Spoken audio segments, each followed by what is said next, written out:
Marinko, Dragutin i Rajko.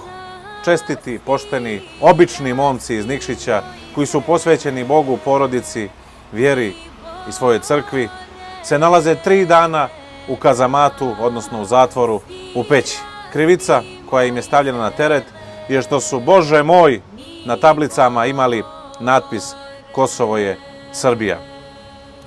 3 dana i još uvijek nemamo ni jednu reakciju iz vlade Crne Gore.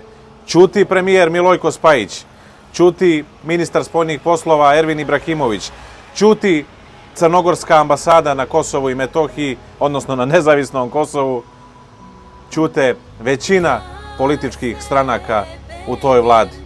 Ti momci su uhapšeni i progonjeni kao zveri samo zbog toga što su Srbi.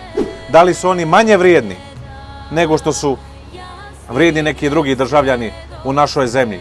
Pozivam sve konstituente vlade da ne šalju prazna, glupa i dosadna saopštenja, da pozivaju i vrše apele. Srušite vladu koja tako tretira naše Srbe.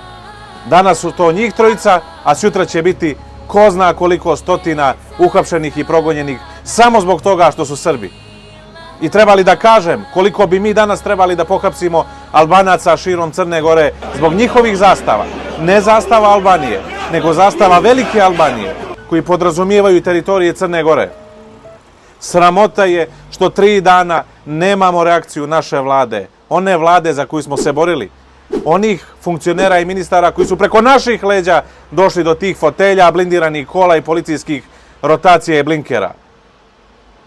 Urazumite se i uputite hitan apel da ćete raskinuti za početak sve odnose sa takozvanom državom koja očigledno ne poštuje elementarna ljudska prava i slobode. Broj 2, zaprijetiti rušenjem te vlade ako treba dok se ti momci ne puste na slobodu. I broj 3, ima li života za Srbe u Crnoj Gori čak i posle Mila Đukanovića?